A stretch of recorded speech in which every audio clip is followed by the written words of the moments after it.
السلام علیکم ورحمۃ اللہ وبرکاتہ۔ گاڑی میں مکمل خاموشی چھائی ہوئی تھی۔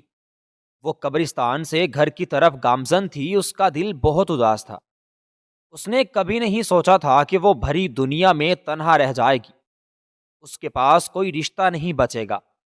ایک باپ کا ہی رشتہ باقی تھا، آج وہ بھی اپنے ہاتھوں میں کھو چکی تھی۔ کیا وہ ساری زندگی ایسے ہی تنہا گزارے گی؟ نہیں۔ اچانک ہی اس کے دماغ میں وہی نیلی آنکھوں والا شخص آیا تھا جس کے ساتھ مرنے سے پہلے اس کے باپ نے اس کا نکاح کروایا تھا۔ اس نے پلٹ کر زمان کو دیکھا تھا، جو بہت ہی انہماک سے گاڑی چلانے میں مصروف تھا۔ اس کا دل بہت عجیب کیفیت کا شکار تھا۔ آج اس کی شادی ہوئی تھی، وہ کسی کے نام ہو گئی تھی۔ یہ احساس دل چھو لینے والا تھا، لیکن کیا یہ شخص اس سے محبت کرے گا؟ کیا یہ شخص اس کو اپنائے گا؟ کیا وہ اس کو اپنا مانے گا؟ ایسے کئی سوالات اقرا کے دماغ میں گردش کر رہے تھے۔ ہاں، ہو سکتا ہے اس نے ہمدردی میں آ کر اس سے شادی کی ہو، لیکن کیا وہ ساری زندگی کے لیے اس کے ساتھ رہ سکتی تھی؟ اس کا دل عجیب سی کیفیت کا شکار تھا۔ اسے تکلیف سے رونا آ رہا تھا۔ پہلے باپ کی جدائی اور اب یہ سوچیں اسے جینے نہیں دے رہی تھی۔ وہ آنکھیں بند کر چکی تھی، لیکن آنکھوں سے تواتر آنسو بہ رہے تھے۔ ایک لڑکی کے لیے یہ وقت بہت ہی تکلیف دہ ہوتا ہے جب اس کے سر پر چھت موجود نہیں ہوتی، اس کے پاس کوئی رشتہ نہیں ہوتا، نہ ماں کا، نہ باپ کا، نہ بھائی کا، نہ بہن کا۔ اگر اس شخص نے بھی اس کا ساتھ چھوڑ دیا تو وہ کہاں جائے گی؟ یہ سوچ کر ہی اس کے رونگٹے کھڑے ہو گئے تھے۔ ایک لمبی مسافت کے بعد گاڑی جھٹکے سے رکی تھی۔ اس نے تڑپ کر زمان کو دیکھا تھا۔ کیا وہ اسے اکیلا چھوڑ کر جانے والا تھا؟ یہ سوچ کر ہی وہ تڑپ اٹھی تھی، لیکن جیسے ہی باہر کی جانب دیکھا تو حیران رہ گئی۔ وہ گاڑی کسی شاندار محل کے سامنے رکی تھی۔ زمان نے اس کی جانب دیکھا تھا، وہ بھی زمان کو سوالیہ نگاہوں سے ہی دیکھ رہی تھی۔ وہ اس کو دیکھتے ہوئے بولا، گھر کے اندر جاؤ، باہر ہی ملازمہ کھڑی ہوگی، میرا حوالہ دینا اور بتانا کہ کون ہو تم میری، میں تھوڑی دیر میں آتا ہوں، پھر ملاقات ہوتی ہے۔ یہ کہتے ہی اس نے رخ پھیر لیا تھا، جبکہ اقرا کا دل سو کی رفتار سے دھڑک رہا تھا۔ اس کی گمبھیر آواز اس کے دل کی دھڑکنوں کو منتشر کر چکی تھی۔ یہ کیسا احساس تھا، اس نے پہلے کبھی محسوس نہیں کیا تھا۔ نہ جانے کیوں یہ شخص بہت اپنا محسوس ہو رہا تھا۔ آج سے پہلے بھی کئی لڑکے اس کے قریب آنے کی کوشش کر چکے تھے، کئی لوگوں سے اس کی سلام دعا تھی، لیکن ایسا احساس اسے کبھی نہیں ہوا تھا۔ شاید وہ اس کا محرم تھا، شاید وہ اس کا شوہر تھا، اس لیے اس کی ایسی کیفیت ہو رہی تھی۔ وہ زمان کو بتانا چاہتی تھی کہ وہ اکیلے جانے سے گھبرا رہی ہے۔ اسے نہیں معلوم تھا کہ گھر کے اندر کون کون ہوگا، نہ جانے اس کا سسرال کیسا ہوگا، اس کی ساس کیسی ہوگی، نند کیسی ہوگی۔ ایسے کئی سوالات اس کے دماغ میں گردش کر رہے تھے، مگر زمان کا دو ٹوک انداز میں اسے بہت کچھ باور کروا چکا تھا کہ وہ شادی کے لیے بالکل بھی راضی نہیں تھا، بلکہ زبردستی کا سودا کیا گیا تھا۔ اس نے بوجھے دل کے ساتھ گاڑی کا دروازہ کھولا تھا اور باہر آ گئی تھی۔ اس کے دل میں ایک خواہش پیدا ہوئی تھی کہ زمان باہر آئے، اس کا ہاتھ تھامے اور اسے اپنے ساتھ اندر لے کر جائے، لیکن ایسا کچھ نہیں ہوا تھا۔ باہر نکلتے ہی زمان نے اپنی گاڑی کو ریورس لیا تھا اور فوراً ہی گاڑی زن سے بھگاتا ہوا لے گیا تھا، جبکہ وہ اس کی گاڑی کو ہونک بنی دیکھتی رہ گئی۔ اس کا دل مزید اداس ہو گیا تھا۔ اس کو ابھی کسی کے سپورٹ کی ضرورت تھی۔ اسے چاہیے تھا کہ وہ اس کے ساتھ جاتا، اسے اپنے ہونے کا مان بخشتا، اس کو اپنا گھر دکھاتا، اس کا ذہن بھٹکانے کی کوشش کرتا، لیکن اس نے ایسا کچھ نہیں کیا تھا۔ ان وجوہات کی وجہ سے وہ مزید تکلیف سے دوچار ہو گئی تھی۔ اس نے گہری سانس ہوا کے سپرد کی تھی۔ اس نے اپنے دل پر ہاتھ رکھا تھا اور دھیمی آواز میں بولی تھی، ہوتا ہے، سب ہوتا ہے، تمہیں برداشت کرنا ہوگا، اب تمہارے پاس وہ دل دینے والا باپ نہیں ہے، تمہیں ہر چیز برداشت کرنی ہوگی۔ اقرا سرفراز، تمہیں ہمت سے کام لینا ہوگا۔ وہ اپنے آپ سے مخاطب ہوئی تھی۔ ہاں، وہ ایک فائٹر تھی، اس نے زندگی کے بہت سے مراحل طے کیے تھے۔ ماں کے بغیر اس نے بہت سی تکلیفیں برداشت کی تھیں۔ اس کے سر پر محض باپ کا سہارا تھا، جو صبح کام پر جاتے اور رات میں واپس آتے۔ سارا دن وہ گھر اکیلی ہوتی، یونیورسٹی اکیلی جاتی تھی، سب چیزوں کو اکیلی دیکھتی تھی۔ اس نے سوچا تھا وہ سب کرے گی، اسے ڈرنا نہیں تھا۔ اس نے مضبوط ارادے باندھ لیے تھے اور ایک نئے عزم کے ساتھ اس شاندار محل میں داخل ہوئی تھی جو دیکھنے والوں کو اپنی جانب متوجہ کرتا تھا۔ وہ جیسے ہی گھر میں داخل ہوئی، زمان کے کہنے کے بالکل ٹھیک مطابق ملازمہ دروازے پر ہی کھڑی اس کا انتظار کر رہی تھی۔ اقرا نے اخلاقیت کا مظاہرہ کیا تھا، داخل ہوتے ہی اس ملازمہ کو سلام کیا تھا، جبکہ وہ ملازمہ حیران ہو کر اقرا کو دیکھ رہی تھی۔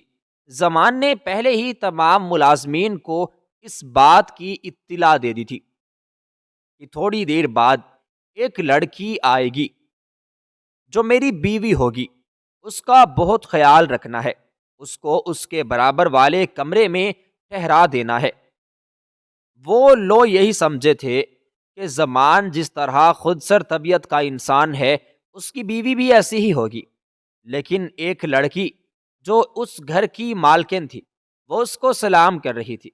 ملازمہ کا ہونا بچا تھا، جبکہ وہ فوراً اقرا کا ہاتھ تھامتے ہوئے بولی، جی بیگم صاحبہ، وعلیکم السلام، آئیے میں آپ کو آپ کا کمرہ دکھا دوں۔ اقرا اس عورت سے اپنا تعارف کروانا چاہتی تھی، مگر شاید وہ اقرا کو دیکھتے ہی پہچان گئی تھی۔ اس نے دھیمی مسکان سے اس عورت کو دیکھا تھا اور اس کے ساتھ ہی چل پڑی تھی۔ وہ اس عورت سے زمان کے بارے میں پوچھنا چاہتی تھی۔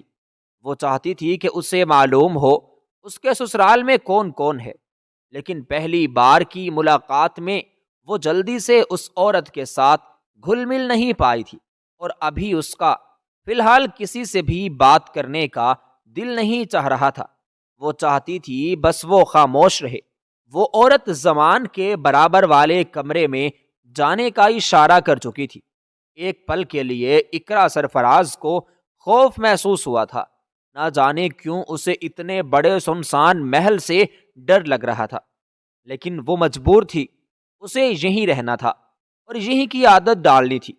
اس نے ایک گہری سانس ہوا کے سپرد کی تھی اور ایک بار پھر اپنے دل پر ہاتھ رکھتے ہوئے بولی تھی، نہیں اقرا، تم اتنی چھوٹی چیزوں سے نہیں گھبرا سکتی، تمہیں ابھی دنیا فتح کرنی ہے۔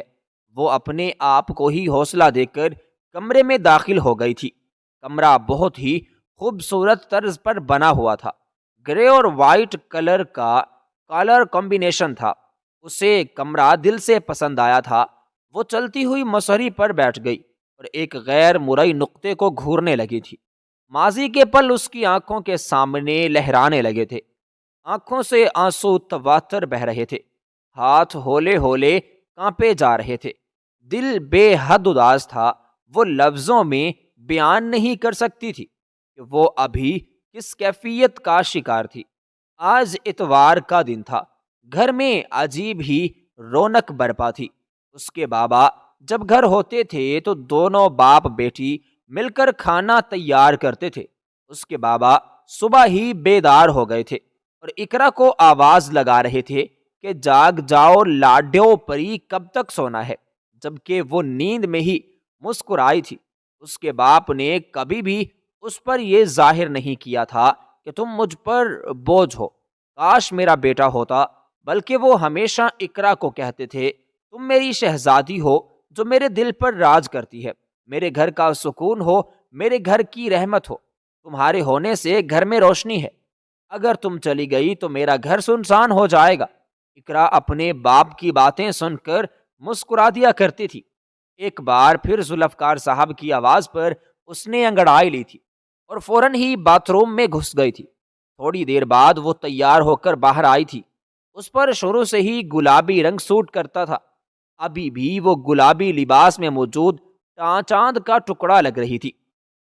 اس نے آتے ہی اپنے باپ کو گلے لگا لیا تھا گڈ مارننگ وش کیا تھا اور ان کے ساتھ ناشتہ بنانا شروع کر چکی تھی۔ اس کے بابا پراٹھے بنا چکے تھے، بس آملیٹ تیار کیا جا رہا تھا، مگر اچانک ہی ان کے گھر میں قیامت آئی تھی۔ ذوالفقار صاحب کا ہاتھ بے ساختہ دل کے مقام پر گیا تھا اور وہ تڑپ کر وہیں بیٹھ گئے تھے۔ اقرا جو انڈا نکالنے میں مصروف تھی، بابا کی کراہ نے اس کی آواز سے واپس پلٹی تھی اور انہیں زمین پر بیٹھا دیکھ کر اس کا کلیجہ منہ کو آیا تھا۔ اس نے فوراً ذوالفقار صاحب کو سنبھالا تھا، ان سے ان کی کیفیت جاننی چاہی تھی، لیکن وہ بولنے کی سدھ بدھ کھو چکے تھے۔ وہ بے ساختہ باہر بھاگی تھی۔ اتوار کا دن تھا، اسے معلوم تھا گلی میں لڑکے موجود ہوں گے۔ اس نے آواز دے کر مردوں کو اکٹھا کیا تھا۔ لوگ فوراً ہی اکیلی لڑکی کو دیکھ کر مدد کے لیے بھاگے آئے تھے۔ زمان صاحب کو اٹھایا گیا تھا، فوراً ہی ہسپتال لے کر گئے تھے۔ اقرا بھی سب کے ساتھ ہی موجود تھی۔ اس کا دل بے قابو ہو رہا تھا، ہاتھوں میں تری اتر آئی تھی۔ اس کو معلوم ہی نہیں تھا کہ یہ کیا ہوا ہے۔ وہ فوراً ہی انہیں ایمرجنسی میں لے کر گئے تھے۔ تھوڑی دیر محلے والے ٹھہرے تھے اور پھر اقرا کو دلاسا دے کر چلے گئے تھے۔ بھلا کون کسی کی مصیبت میں ساتھ رہتا ہے؟ وہ بالکل تنہا تھی، اس کے پاس کوئی نہیں تھا۔ وہ اللہ سے زارو قطار روتے ہوئے اپنے باپ کی صحت کے لیے دعا مانگ رہی تھی۔ ابھی تھوڑی دیر ہی ہوئی تھی کہ اچانک کوریڈور میں کوئی بھاگتا ہوا آیا تھا۔ اس نے پلٹ کر دیکھا تو ایک پل کے لیے اپنی جگہ پر ساخت ہو گئی تھی۔ 6 فٹ سے نکلتا قد، چوڑی جسامت، بال ماتھے پر بکھرے ہوئے تھے، نیلی آنکھوں والا شہزادہ ایک پل میں اس کے لیے اقرا کے دل کو بھا گیا تھا۔ وہ فوراً اقرا کے پاس رکا تھا، وہ جو یکٹک اس کو دیکھ رہی تھی۔ اس کے مخاطب کرنے پر ہوش میں آئی تھی۔ ذوالفقار صاحب کو کیا ہوا ہے؟ سب خیریت ہے؟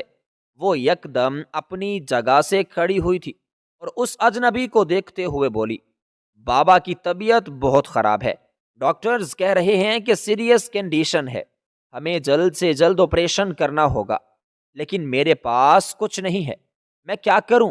وہ خود نہیں جانتی تھی کہ وہ کیسے اپنے دل کا حال اس اجنبی کو بیان کر رہی تھی، جبکہ اس نے انجانے میں ہی اقرا کے کندھے پر ہاتھ رکھا تھا اور اس کو دلاسا دیتے ہوئے بولا تھا، پریشان نہ ہو، میں کچھ کرتا ہوں۔ یہ کہتے ہی وہ ICO روم میں داخل ہو گیا تھا۔ کون تھا یہ شخص؟ اقرا نہیں جانتی تھی۔ تھوڑی دیر بعد ہی ایک نرس باہر آئی تھی اور اقرا کو دیکھتے ہوئے بولی تھی، آپ کے بابا آپ کو اندر بلا رہے ہیں۔ وہ فوراً اندر گئی تھی، جبکہ ذوالفقار صاحب کے منہ پر آکسیجن ماسک لگا ہوا تھا۔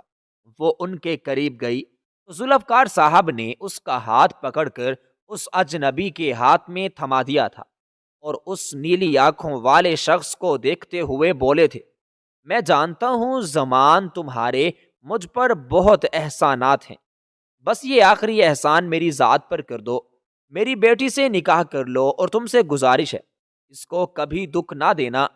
میں نے کبھی اس سے اونچی آواز میں بات نہیں کی، یہ میرے دل کا ٹکڑا ہے، اتنا خیال کر لینا کہ یہ اگر روئے گی تو میری روح تڑپ جائے گی۔ جبکہ زمان ان کے سر پر ہاتھ رکھتے ہوئے بولا تھا، سر آپ کو کچھ نہیں ہوگا، آپ پریشان نہ ہوں، میں آپ کے آپریشن کا بندوبست کرتا ہوں، اور رہی اقرا سے نکاح کی بات تو میں وعدہ کرتا ہوں کہ میں خوش اسلوبی سے اس کو اپنے نکاح میں لوں گا، لیکن آپ پہلے ٹھیک ہو جائیے۔ جبکہ ذوالفقار صاحب نے سر نفی میں ہلایا تھا اور زمان کی جانب دیکھتے ہوئے بولے تھے، ہم جانتے ہیں ہم نہیں بچ پائیں گے، آپ فوراً مولوی صاحب کا بندوبست کریں اور ہمارے سامنے ہی یہ نکاح کریں۔ وہ بولنا چاہتا تھا کہ وہ ابھی ان سب چیزوں کے لیے تیار نہیں ہے۔ اقرا بھی احتجاج کرنا چاہتی تھی کہ وہ کسی اجنبی سے نکاح نہیں کرنا چاہتی، اس کی پوری زندگی کا سوال ہے، لیکن اپنے بابا کے سامنے وہ اف نہیں کر پائی تھی۔ زمان نے جب ذوالفقار صاحب کی مزید طبیعت خراب ہوتے دیکھی تو اس نے فوراً ہی مولوی صاحب کا بندوبست کیا تھا۔ ذوالفقار صاحب کی زندگی میں ہی اس نے اقرا کو اپنے نکاح میں لیا تھا اور فوراً ہی ڈاکٹرز کو آپریشن کے انتظامات کا بولا تھا، لیکن جیسے ہی اقرا نے نکاح نامے پر سائن کیے تھے ویسے ہی زمان صاحب نے اپنی آنکھیں بند کر لی تھی۔ یہ لمحہ اقرا کے لیے بہت تکلیف دہ تھا۔ اس کا دل دہلا دینے والی چیخوں نے پورا ہسپتال سر پر اٹھا لیا تھا۔ زمان کے لیے بھی بہت مشکل ہو گئی تھی، وہ اقرا کو بالکل نہیں سنبھال پا رہا تھا۔ اس نے آج تک ایسی سچویشن فیس نہیں کی تھی، اس لیے اسے بہت گھبراہٹ ہو رہی تھی۔ کافی دیر اقرا کو سنبھالنے کے بعد اس نے فوراً ہی ذوالفقار صاحب کی تدفین کا انتظام کیا تھا اور پھر قبرستان تک اقرا اس کے ساتھ رہی تھی۔ آخری وقت میں بھی اقرا کی حالت بہت خراب ہو گئی تھی، وہ زمان صاحب کو جانے ہی نہیں دے رہی تھی۔ ان کی تدفین ان کے گھر سے ہی ہوئی تھی، مگر اب وہ مجبور تھا، آخری آرام گاہ تک انہیں پہنچانا بے حد ضروری تھا، اسی لیے اس نے اقرا کی طرف دھیان نہیں دیا تھا اور انہیں ان کی منزل تک پہنچا دیا تھا۔ سارا منظر یاد کر کے ایک بار پھر اقرا تکلیف سے ایک بار پھر رو پڑی تھی۔ اس کو معلوم ہی نہیں تھا کہ اب اس کی زندگی میں آگے کیا ہونے والا ہے، وہ اس اجنبی کے ساتھ کس طرح زندگی گزارے گی۔ آخر وہ ذوالفقار صاحب کا کیا لگتا تھا، وہ کچھ نہیں جانتی تھی، بس وہ اللہ سے دعا کر رہی تھی کہ اس کی زندگی بہتر ہو۔ کافی دیر رونے کے بعد جب اس کا دل ہلکا ہو گیا تو وہ واش روم گئی تھی، وضو بنایا تھا اور باہر آ کر نماز پڑھنے لگی تھی۔ اس کی آنکھوں سے تواتر آنسو بہ رہے تھے، وہ اللہ تعالیٰ سے دل ہی دل میں فریاد کر رہی تھی کہ اس کے باپ کو جنت میں اعلیٰ مقام دیا جائے، ان کی بخشش فرما دی جائے۔ وہ ان سے راضی تھی، اللہ تو بھی راضی ہو جا۔ نماز ادا کرنے کے بعد اس نے کافی دیر تک قرآن پاک کی تلاوت بھی کی تھی۔ اصال ثواب اپنے باپ کو پہنچا کر وہ جائے نماز پر ہی اپنا سر رکھے لیٹ گئی تھی۔ اس کے جسم کا رواں رواں رو رہا تھا۔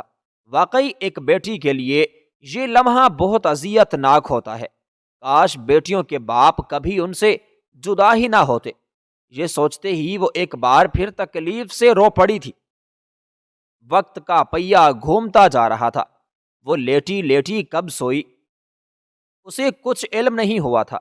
اس کی آنکھ رات کے دوسرے پہر کھولی تھی جب اچانک ہی بھوک کی شدت سے اسے اپنا آپ نڈھال محسوس ہوا تھا۔ اسے بھوک لگ رہی تھی، اس نے صبح سے کچھ نہیں کھایا تھا۔ ناشتے کے وقت ہی تو ذوالفقار صاحب کی طبیعت خراب ہوئی تھی، وہ فوراً اپنی جگہ سے کھڑی ہوئی تھی۔ اس کو معلوم تھا اگر وہ زیادہ دیر مزید بھوکی رہی تو اس کا شوگر لیول لو ہو جائے گا اور پھر اس کی طبیعت سنبھلنے میں نہیں آتی تھی۔ وہ فوراً ہی کمرے سے باہر آئی تھی، اپنا دوپٹہ مزید اچھی طرح اپنے گرد پھیلا لیا تھا۔ وہ کمرے سے باہر آئی تو پورا گھر سنسان ہو رہا تھا۔ اس نے چاروں جانب نگاہ گھمائی تھی، وہ سمجھ گئی تھی کہ زمان کے علاوہ اس گھر میں محض ملازمین تھے اور کوئی نہیں تھا۔ وہ اس کو دیکھتے ہی جان چکی تھی کہ وہ شخص بہت امیر ہے۔ اس کا دل بہت عجیب حالت کا شکار تھا، وہ کس طرح کا رد عمل دیتی اس کو معلوم نہیں تھا۔ وہ خاموشی سے کچن کی جانب بڑھ گئی تھی، لیکن اس کو معلوم ہی نہیں تھا کہ آج اس کے ساتھ کیا ہونے والا ہے۔ وہ کچن میں داخل ہوئی تو پورا کچن سائے سائے کر رہا تھا۔ اس نے فریج کھولا تو سامنے کھانا رکھا ہوا تھا۔ اس نے خدا کا شکر ادا کیا تھا اس کے گھر میں بھی اوون تھا، اس لیے کھانا گرم کرنا اسے آتا تھا۔ اس نے بریانی پلیٹ میں نکالی تھی، ابھی وہ اوون میں پلیٹ رکھتی اس سے پہلے ہی پیچھے سے زمان کی گھمبیر آواز آئی تھی، کیا کر رہی ہو لڑکی؟ وہ بری طرح کانپ گئی تھی۔ اس نے پلٹ کر دیکھا تو زمان اپنی نیلی آنکھوں سے اسے گھورے جا رہا تھا۔ ایک پل کے لیے اسے اپنے جسم میں کپ کپی طاری ہوتی ہوئی محسوس ہوئی تھی۔ وہ اس کی جانب دیکھتے ہوئے نم سے لہجے میں بولی تھی، بھوک لگ رہی تھی، کھانا گرم کر رہی ہوں۔ زمان نے سر اس بات میں ہلایا تھا اور کچن میں موجود ٹیبل کرسی پر آ کر بیٹھ گیا تھا۔ وہ اس کی جانب دیکھتے ہوئے حکمیہ لہجے میں بولا، شرم نہیں آتی؟ شوہر سارا دن کا گیا، اب گھر آیا ہے، کم از کم مجھ سے پانی کا ہی پوچھ لو۔ وہ جو اپنے کام میں دوبارہ مگن ہو گئی تھی، زمان کی بات سن کر اچل پڑی تھی۔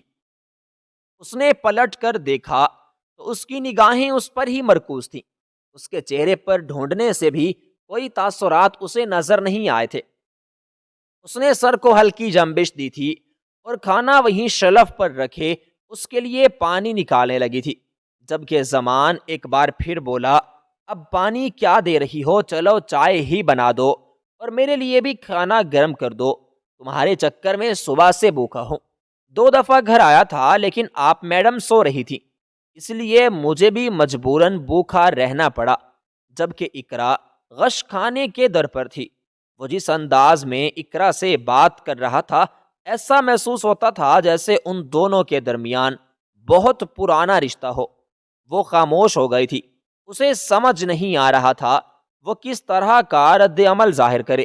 اس نے کچن میں موجود اس چولہے کی جانب دیکھا تو اسے گھبراہٹ ہوئی تھی، کیونکہ وہ چولہا آٹومیٹک تھا اور اسے ایسے چولہے استعمال کرنا بالکل نہیں آتے تھے۔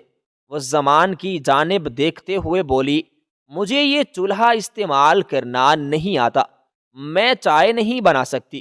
اس کا لہجہ ٹوٹ پھوٹ کا شکار تھا۔ جبکہ زمان اپنی جگہ سے کھڑا ہوا تھا، اس کے سامنے چولہا جلایا تھا اور چائے کی پتیلی رکھتے ہوئے کہنے لگا، جب چائے بنانی ہی نہیں تھی تو ایسے ہی بول دیتی، چولہا جلانا نہیں آتا، یہ بہانہ بنانے کی تمہیں ضرورت نہیں تھی۔ خیر کھانا گرم کرو، پھر ساتھ ہی کھاتے ہیں۔ وہ طنزیہ بولا تھا، جبکہ اقرا کی تو سر پر لگی تھی اور تلووں پر بجھی تھی۔ وہ فوراً بولی، ایسی کوئی بات نہیں ہے، میں چائے بنانے جا رہی تھی لیکن یہ چولہا ہی خراب ہے، اس میں میری کیا غلطی؟ وہ ناک پھیلا کر بولی تھی، جبکہ نہ جانے کیوں زمان کو وہ بہت پیاری لگی تھی۔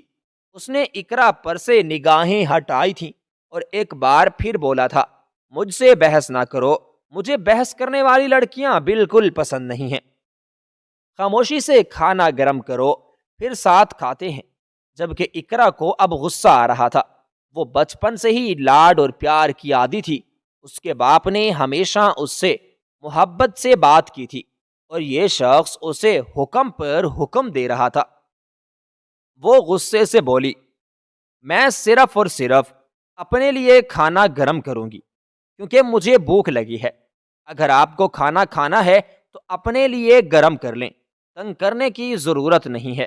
وہ یہ کہتے ہی اوون کی طرف مڑ گئی تھی، جبکہ زمان اس چھوٹی سی چٹانگ بھر کی لڑکی کو دیکھ رہا تھا جو اس کو باتیں سنا رہی تھی۔ اس نے یکدم اقرا کے بازو کو اپنی گرفت میں لیا تھا اور اسے اپنی روبرو کرتے ہوئے بولا، بہت زبان چلنے لگی ہے لڑکی، اپنے دل و دماغ میں یہ بات بٹھا لو، مجھے زبان چلاتی ہوئی لڑکیاں بالکل پسند نہیں ہیں۔ لیکن نہ جانے کیوں اقرا جو اس سے پہلے گھبرا رہی تھی، اب اس کے چہرے پر ڈر کی ایک رمق بھی نہیں تھی اور دل ہی دل میں زمان کو یہ چیز بہت پسند آئی تھی۔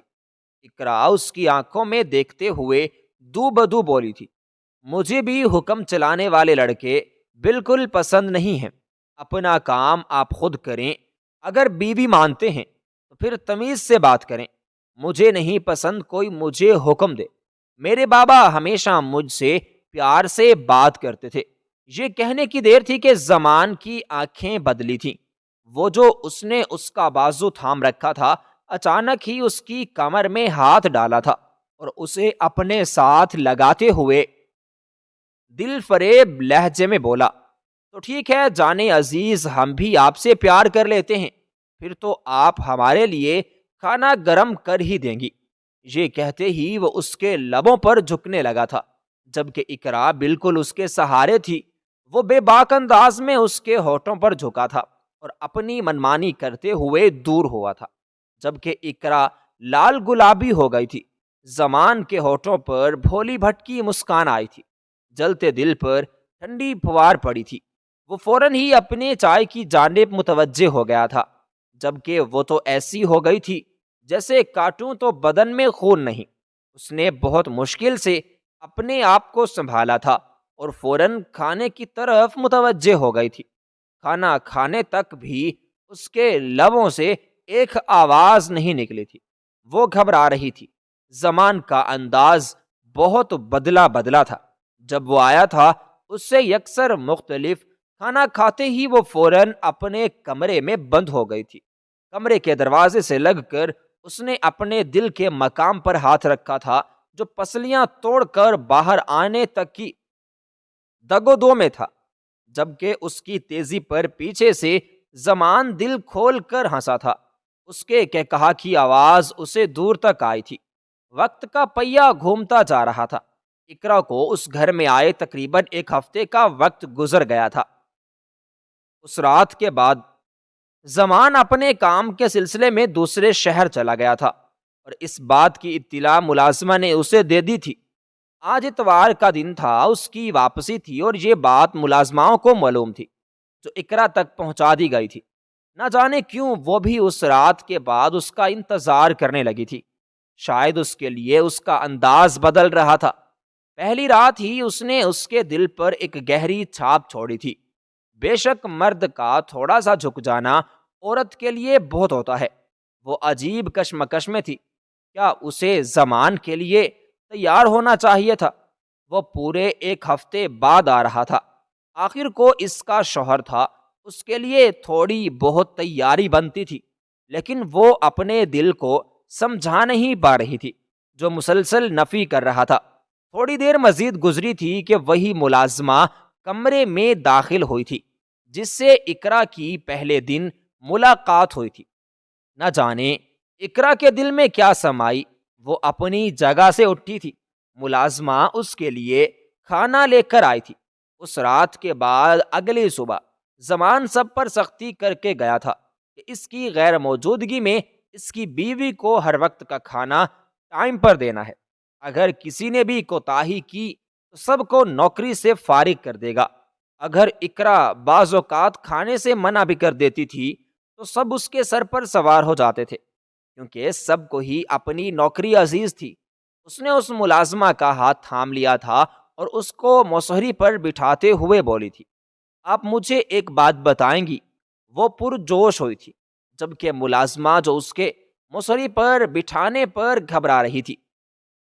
وہ ملازمہ اقرا کی جانب دیکھتے ہوئے گھبرائے لہجے میں بولی تھی، جی بیگم صاحبہ، آپ حکم کریں، ہم ہر بات بتانے کے لیے تیار ہیں بیگم صاحبہ۔ پر وہ مسکرائی تھی اور اس ملازمہ کی جانب دیکھتے ہوئے بولی، تم مجھے اپنی دوست سمجھتی ہو نا؟ وہ فوراً بولی، جی، میں آپ کی دوست کیسے ہوئی؟ میں تو یہاں پر کام کرتی ہوں، میں تو آپ کی غلام ہوں۔ وہ مزید کچھ کہتی، اس سے پہلے ہی اقرا جھڑک کر بولی تھی، فضول باتیں نہ کرو یار، تم میری ایک بہترین دوست ہو۔ اس گھر میں سب سے پہلے میری ملاقات تم سے ہی ہوئی تھی، اس لیے مجھ سے فضول نہ بولو، میری بات غور سے سنو۔ اقرا کی بات سن کر وہ ملازمہ خاموش ہو گئی تھی اور سر جھکائے اقرا کی بات غور سے سننے لگی تھی۔ اقرا اس کو دیکھتے ہی بولی، کیا تم مجھے اپنے صاحب کے بارے میں کچھ بتا سکتی ہو؟ ان کی فیملی میں کون ہے اور وہ کیا کام کرتے ہیں اور ابھی کہاں پر ہیں اور کب تک گھر آ جائیں گے؟ ان کے ماضی میں کیا کیا ہوا تھا؟ کیا مجھ سے پہلے بھی ان کی کوئی بیوی رہ چکی ہے یا پھر کوئی گرل فرینڈ وغیرہ ہو؟ روایتی بیویوں کی طرح وہ بولی تھی، جبکہ اس ملازمہ نے گھبرا کر اقرا کو دیکھا تھا اور پھر بے ساختہ ہو کر بولی تھی، ہمیں صاحب کے بارے میں کچھ بھی انفارمیشن دینے کی اجازت نہیں ہے، میں معافی چاہتی ہوں۔ جبکہ اقرا کو غصہ آنے لگا تھا، وہ اس ملازمہ کی جانب دیکھتے ہوئے بولی تھی، اگر تم نے مجھے ان کے بارے میں کچھ نہیں بتایا تو دیکھنا میں تمہیں اس نوکری سے نکلوا دوں گی، تم مجھے جانتی نہیں ہو۔ اگر میں محبت کرتی ہوں تو بے شمار کرتی ہوں، لیکن اگر مجھے کسی بات پر غصہ آ جاتا ہے تو پھر تم دیکھنا۔ وہ اپنی چھوٹی سی ناک پھیلائے بولی تھی، اللہ تعالیٰ نے اسے بہت ہی فرصت سے بنایا تھا، وہ کسی پری سے کم نہیں تھی۔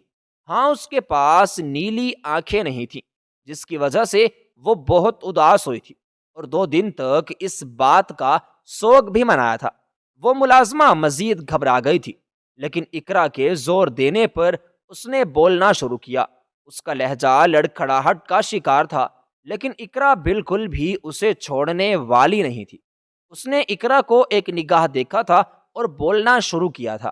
صاحب بچپن سے ہی اکیلے رہے ہیں، خدا کی خیر سے ان کے ماں باپ حیات ہیں، لیکن ان دونوں نے ہی دوسری شادی کر لی ہے۔ جبکہ صاحب چھوٹے تھے تب ہی ان دونوں کو ڈائیورس ہو گئی تھی۔ ہم ان کے بہت پرانے اور وفادار ملازم ہیں، ہم نے کبھی ان کے ساتھ کسی قسم کی کوئی غداری نہیں کی، اسی لیے صاحب نے ہمیں اپنے ساتھ ہی رکھ لیا۔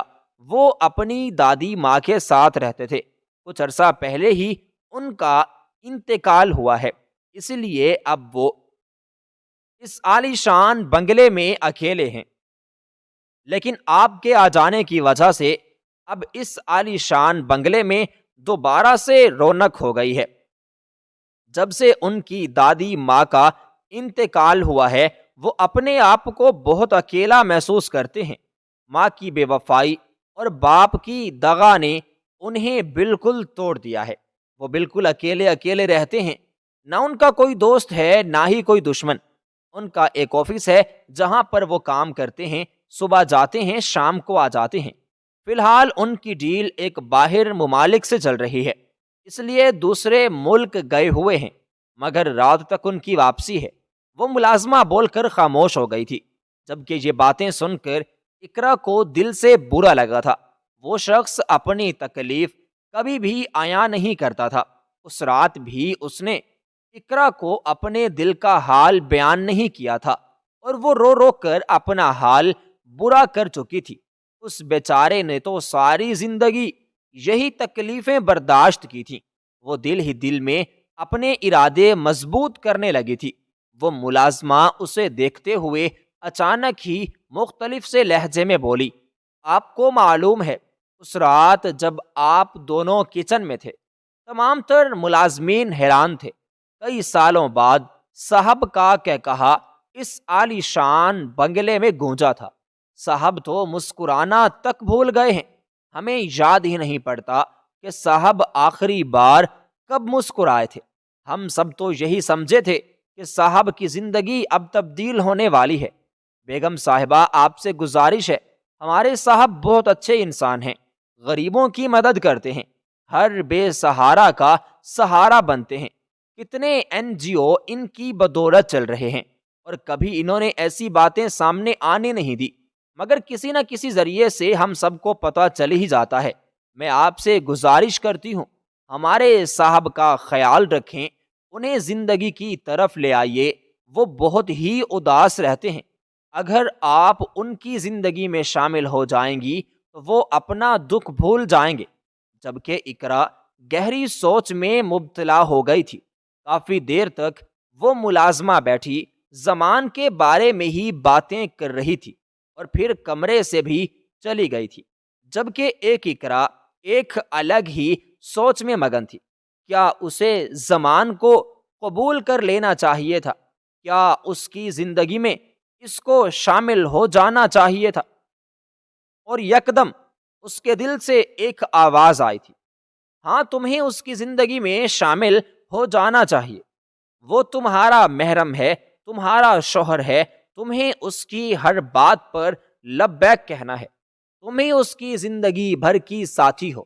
اگر تم اپنا ایک قدم اس کی طرف بڑھاؤ گی تو وہ بار بار تمہاری طرف آئے گا۔ وہ بہت اچھا ہے، میرے بابا کے ایک دفعہ کہنے پر ہی اس نے ہاں کر دی تھی۔ یہ سوچ آتے ہی اس نے فوراً اپنے ارادے مضبوط کیے تھے اور ایک لباس نکال کر باتھ روم میں گھس گئی تھی۔ اس کے اس گھر میں آنے کے بعد اس کا سامان بھی آ گیا تھا۔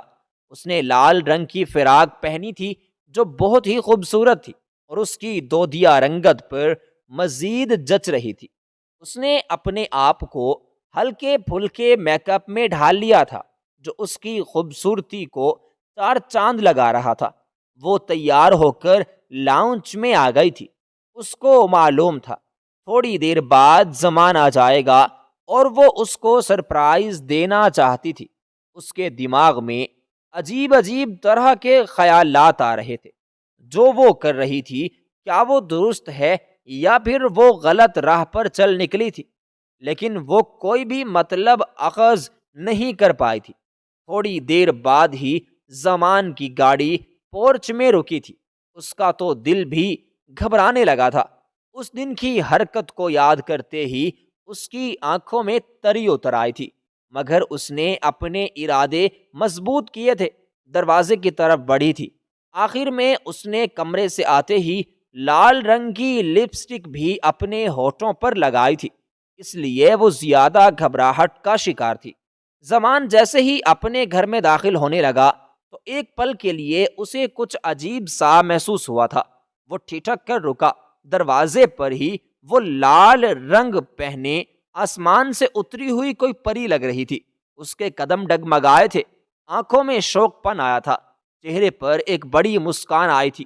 وہ قدم با قدم چلتا ہوا اقرا کے روبرو آیا تھا، جو تیار تو ہو گئی تھی لیکن ابھی بھی ہولے ہولے کانپے جا رہی تھی۔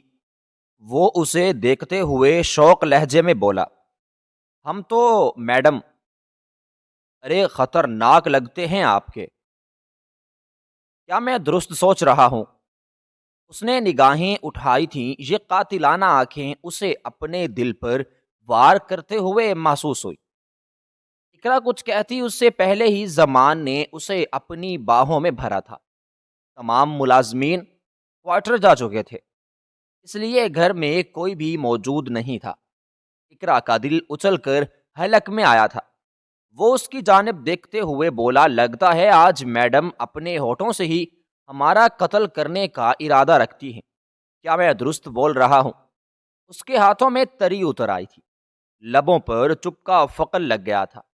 وہ کچھ بول نہیں پا رہی تھی، شرم سے اس کی آنکھیں بھی اٹھ نہیں رہی تھی۔ وہ اس کی جانب دیکھتے ہوئے زور سے کہا لگا کر ہنسا تھا، جبکہ اقرا کے لبوں پر بھی مسکراہٹ آ گئی تھی۔ وہ زندگی کی طرف آنے لگی تھی اور شاید اپنے ساتھ ساتھ اس کو بھی لانے لگی تھی۔ وہ کمرے کی طرف بڑھنے لگا تھا، جبکہ وہ بے قرار لہجے میں بولی تھی، آپ کو بھوک لگ رہی ہوگی، کھانا کھا لیں۔ جبکہ وہ ایک بار پھر ہنسا تھا اور اس کی جانب دیکھتے ہوئے بولا، لگتا ہے میڈم کو بھوک لگ گئی ہے، مگر مجھے بھوک نہیں لگی ہے، اور آج جو بھوک مجھے لگی ہے وہ ان ہونٹوں سے ہی پوری ہوگی۔ یہ کہتے ہی اس نے اقرا کے تمام تر راستے بند کر دیے تھے۔ وہ سیدھا اسے لیے اپنے کمرے میں آیا تھا۔ کمرے کا دروازہ بند کر کے اسے احتیاط سے بستر پر لٹایا تھا۔ اس کو معلوم ہی نہیں تھا یہ معمولی سی لڑکی اس کے لیے کتنی اہم بن جائے گی۔ اس ایک ہفتے کے درمیان اس نے کوئی ایسا وقت نہیں دیکھا تھا جب اقرا کو نہ سوچا ہو، ملازمہ سے یہ نہ پوچھا ہو کہ وہ ٹھیک ہے، اس نے کھانا کھایا یا نہیں۔ محض ایک رات کی ملاقات ان دونوں کے دل کو تبدیل کر گئی تھی، اور بے شک جو سکون محرم کی باہوں میں ہے وہ کہیں اور نہیں۔ اقرا خاموش تھی، وہ اپنے شوہر کو اس کا حق دینا چاہتی تھی اور اس نے اف نہیں کیا تھا، اور ایک اچھے باپ کی بیٹی تھی، اس نے وفا کرنا سیکھی تھی، اور زمان بھی وفا کرنا چاہتا تھا۔ جو بے وفائی اس نے اپنے ماں باپ کی دیکھی تھی وہ اس کو بڑھاوا نہیں دینا چاہتا تھا۔ اس رات اس نے اپنے تمام حقوق اقرا سے بہت آہستگی سے لیے تھے، نہ اس نے جاہرانہ پن دکھایا تھا اور نہ ہی اقرا کو تکلیف ہونے دی تھی، بلکہ پل پل اس کو اس بات پر اکساتا رہا، اس بات کا احساس بھی دلایا کہ وہ ایک موم کی بنی گڑیا ہے جس کو اگر وہ ذرا سی سختی سے استعمال کرے گا تو وہ ٹوٹ جائے گی۔ وقت کا پہیہ گھومتا جا رہا تھا اور پھر زمان نے اقرا کو اس کے باپ کے حوالے سے جو حقیقت بتائی تھی وہ سن کر اقرا کی آنکھیں پھٹی کی پھٹی رہ گئی تھی۔ وہ زمان کو حیران نگاہوں سے دیکھے جا رہی تھی۔ اس نے کبھی خواب و خیال میں نہیں سوچا تھا کہ اس کا باپ یہ کام کرتا ہوگا۔ اس کا دل ایک بار پھر رو پڑا تھا۔ دراصل ذوالفقار صاحب اور زمان کوئی عام شخصیت کے نہیں تھے، بلکہ وہ ISI کے ایجنٹس تھے۔ سیکرٹ ایجنٹ، یہ دونوں ہی اس ارادے سے منسلک تھے، لیکن دونوں ہی ایک دوسرے سے ناواقف تھے۔ مگر ایک روز ایک کیس ان دونوں کو ایسا ملا تھا جس میں وہ دونوں ہی شامل تھے۔ شروعات میں نہ تو زمان ذوالفقار صاحب سے بات کرتا تھا اور نہ ہی ذوالفقار صاحب زمان سے بات کرتے تھے۔ سب سے بڑی وجہ ان دونوں کے درمیان عمر تھی۔ زمان ان کی عزت کرتا تھا اور ذوالفقار صاحب اس کو بچہ سمجھتے تھے، لیکن ان دونوں کو معلوم ہی نہیں تھا کہ وقت پڑتے وہ دونوں ایک دوسرے کے کتنے بہترین دوست بننے والے ہیں۔ اور بے شک دوستی عمر نہیں دیکھتی، وقت کا پہیہ گھومتا چلا جا رہا تھا اور ان دونوں کے درمیان بہترین دوستی بھی ہو گئی تھی۔ اکثر اوقات زمان بہت غصہ کر جاتا تھا، نیا خون تھا اور اس کی عادت میں شمار بھی تھا، اور ہمیشہ ذوالفقار صاحب اس کو قابو کر لیتے تھے، آگے سسٹم کو سنبھال لیتے تھے، اس لیے وہ ایک دوسرے پر جان دیتے تھے۔ ایک بار جب زمانے ایک بڑے کیس میں الجھ گیا اور اس کی موت کے لالے پڑ گئے تھے، تب ذوالفقار صاحب نے اپنی جان پر کھیل کے زمان کو اس مشکل سے نکالا تھا۔ اس پل اس کا کوئی ساتھ دینے کے لیے تیار نہیں تھا، لیکن ذوالفقار صاحب جان پر کھیل گئے تھے اور اس کی حفاظت کر لی تھی۔ اسی پل زمان نے ان سے وعدہ کیا تھا جب بھی وہ کسی مصیبت میں پھنس جائیں گے وہ سب سے آگے ہوگا، اور اس پل جب انہوں نے اقرا سے نکاح کی خواہش ظاہر کی تو وہ ان کی بات رد نہیں کر پایا تھا اور خاموشی سے اسے نکاح میں لے لیا تھا، ورنہ جب تک اس کی دادی حیات تھی ہر روز کہتی، زمان عمر بڑھتی جا رہی ہے، شادی کر لو، میں تمہارے بچوں کو اپنی گود میں کھلانا چاہتی ہوں، ان کے منہ سے دادی دادی سننا چاہتی ہوں، لیکن وہ نہیں مانا تھا۔ اس کا کہنا تھا کہ شادی محض دھوکے کا نام ہے اور بچے اس میں بے وجہ ساری زندگی کا درد برداشت کرتے رہتے ہیں، میں اپنی وجہ سے کبھی کسی بچے کو تکلیف نہیں دے سکتا۔ اور اسی پل اقرا نے اس کے گلے میں باہیں ڈالی تھیں، اس کے ماتھے پر بوسہ دیا تھا اور اس کی آنکھوں میں دیکھتے ہوئے وعدہ کیا تھا کہ وہ مرتی مر جائے گی لیکن کبھی بھی زمان کو دھوکہ نہیں دے گی، اس کی گھٹی میں شامل ہے۔ اور حقیقت تھی ان دونوں کی شادی کو تقریباً 10 سال کا عرصہ بیت گیا تھا، مگر کبھی بھی اقرا نے زمان کے علاوہ کسی غیر مرد کی جانب دیکھنا بھی ضروری نہیں سمجھا تھا۔ پر جب اقرا کی جانب سے زمان کو مخلصی ملی تو اس نے بھی اپنی نگاہیں نہیں بھٹکائی تھی، اور بے شک جب دونوں طرف سے وفا دکھائی جائے، ایک دوسرے پر پیار بانٹا جائے تو کبھی بھی رشتے خراب نہیں ہوتے۔ مضبوط رشتے کی ڈور ایک مخلص عورت اور باکردار مرد ہے۔ اگر عورت نے اپنی طرف سے مخلصی دکھائی تو مرد اپنی طرف سے اپنا کردار صاف رکھتا ہے۔ ان دونوں کا ایک خوبصورت بیٹا تھا اور وہ بالکل اپنے باپ کی کاپی تھا، زمان جیسی نیلی آنکھیں اور اس کے جیسے ہی دودیا رنگت۔ وہ اپنی مکمل زندگی میں خوش تھی، لیکن آج بھی اقرا جب جب اپنے باپ کو یاد کرتی تھی تو اداس سی ہو جاتی تھی، اور زمان اس کی اداسی لفرانہ مسکراہٹ میں تبدیل کر دیتا تھا۔ بے شک اگر دونوں میاں بیوی ایک دوسرے کا خیال رکھیں تو وہ ہمیشہ وہ رشتہ بے حد مضبوط ترین ہوتا ہے۔ وقت کا پہیہ گھومتا جا رہا تھا، دونوں ہی اپنی زندگی کے اندر مشغول ہو گئے تھے۔